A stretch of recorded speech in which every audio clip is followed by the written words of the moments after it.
สบายดีเด้อทุกคนสบายดีจากบ้านเกาหลีนะทุกคนวันนี้เรามาฉลองเพราะว่าเงิน YouTube หักไป 30%เย้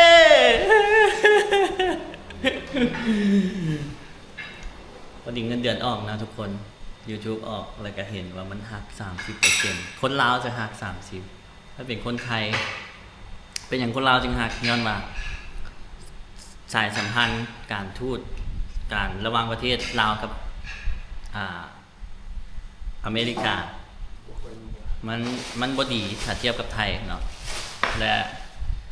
ภาษีก็เลยได้เสีย 30% ทุกคนสำหรับคนลาวถ้าเป็นคนไทยจะเสียแค่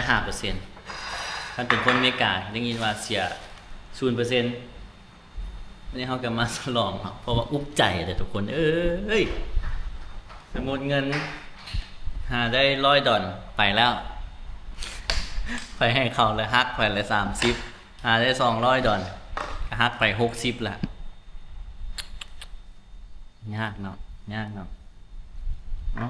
มากิน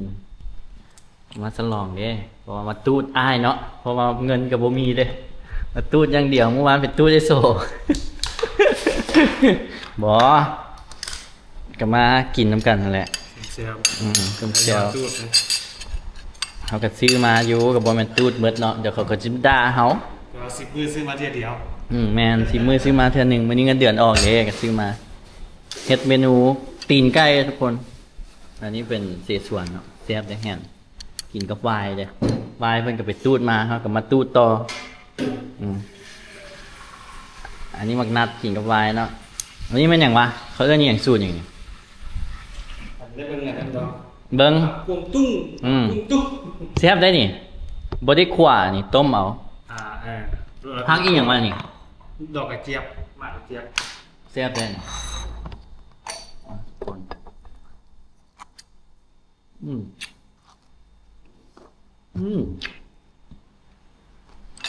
ฟังเหรอครับหอมไม่เลยกึดทักเลย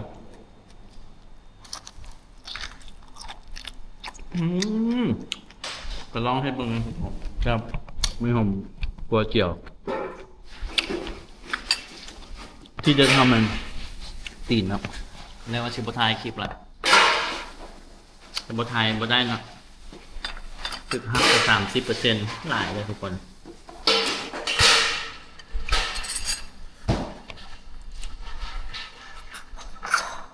สมมติหาเงิน YouTube ได้$1,000ก็หักไปเลย30% $300เลยเนี่ยนักงงเอาเลยโถเอาเลยแล้วเอาไว้อย่างนี้เดี๋ยวจะปวดเด้อยังอยู่คนหนึ่งปอกคิวนี่ซูเปอร์เลยนั่นไม่รู้เจ็บเลยไหมเอากัดนอกเข้านะวายคือได้นี่เจ้าคือได้บอกบอคือได้ไงคืออย่างคือเขามานั่งกินแบบอันนั้นเลยอยู่ป่าเขาเป็นแขกเนี่ยเอาตามความแบบนี้ถ่ากันเด้อโอ้ถาดต้มไก่ป่ะต้มไก่หอมเลยตัวนี้ตุ๊กเก่าเขาเลยเนาะแม่ป่ะไม่ละแซ่บเลยเนี่ยผมบอกว่ามันเป็นอะไรกินไว้มันต้องเงาเนาะเดียวว่าก็พอดีคักได้เนี่ยต้มปีกไก่ยังมีได้ไปกึดเลยมันบกเปื่อยอ่ะมันเด้งสู่ฟันเหม็นวะนี่กินกัน3 คนแต่ว่าอันนี้แซ่บจ้ะเคยเห็นจะคืออะไรเดียวแซ่บเลยอีหลีเลยอีหลีบูอันนั้นซื้อมาให้แต่ตลาดคู่กันเลยโอ้แซ่บจริงจังเลยนี่มักเด้ออันนี้เขาไปเฮ็ดอยู่ป่าเนาะที่จริงเขาเอาไม่ออกไงแต่ว่าขี้ข้านลืมข้างแซ่บเลย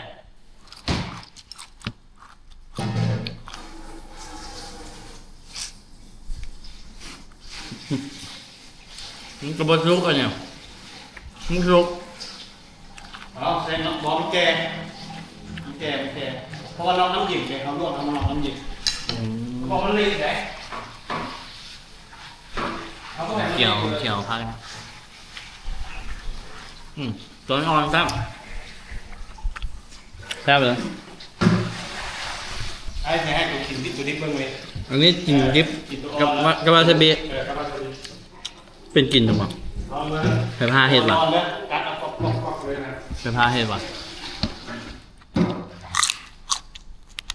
ของแก้ม ได้อยู่ได้ได้อยู่ เข้า สบายอย่างแซ่บ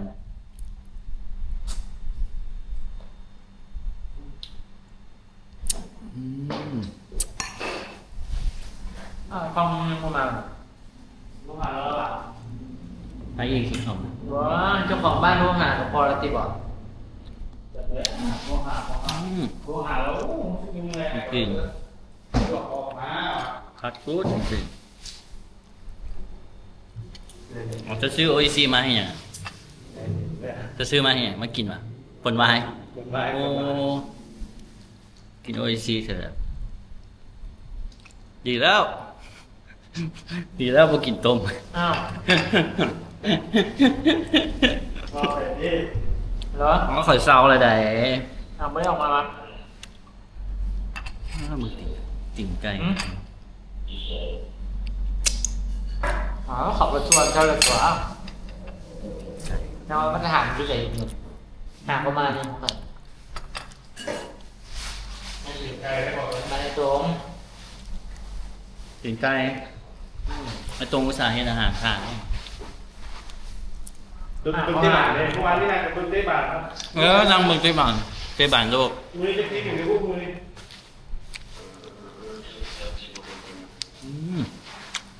คักทุกคนใช่อย่างนี้ว่าเนี่ยไอ้ตรงอันนี้นะตีนไก่ต้มตีนไก่ ต้นติ่งใจก่อน แล้วก็ใส่ผงจีน แล้วก็หน้าฟูจีนหน้ากระปุกงอกไม่งอยอย่างแค่แล้วครับ แล้วก็แล้วเลย หมดแล้วกระปุกซอสหอกต้องไหม แล้วจบเลยพอดีกินนะโอ้ยซีคือใส่หม้อโอ้ยซีใส่หม้อ แล้วต้มยำอีกพอดียำมันขม เจ้าบอดอะไรบอยตรงมาเจ้าบดซอยดี แล้วนี่ดีซอย ซอยต้องเข้าอันนั้นดีนะ มันจึงที่ข้างคำถาม สมมติว่าขี้ข้างจะได้กินมากอันดิบเนาะคันมันนี่ได้กินมาก สุ สุด ดจริงก็จะแบบปาดแง่ๆอะไรหรือว่าปาดก้นมันอย่างไงมันซึมเข้าข้างใน มันคือมีน้ำมะพร้าวนะมัน มึงจะถามดีบ่ กูคักมึงปีนี้คักได้เนี่ยทุกคน ใส่นี่นะ อันนี้มันเสียมัน คักมือจับเลยคนที่ว่าคลิปนี้ก็อุกใจเนาะ ก็เลยมากินเมื่อยใจครับอันนั้นกับ YouTube ทุกคนซองที่หาเงินเนาะก็มีแต่ซองทางเดียวมาเจอ 30% อุกใจเลย หาเงิน YouTube ได้300 ดอลลาร์ก็ประมาณเกือบ10,000 บาทก็หักไป30ทุกคน10,000 บาทก็หักไป 3,000เขาก็ได้ 7,000 บาทโอ้โหหนักมากหนักหน่วงทุกคนหนักเลยวันนี้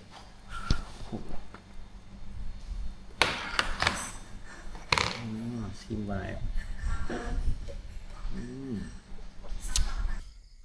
ทุกคน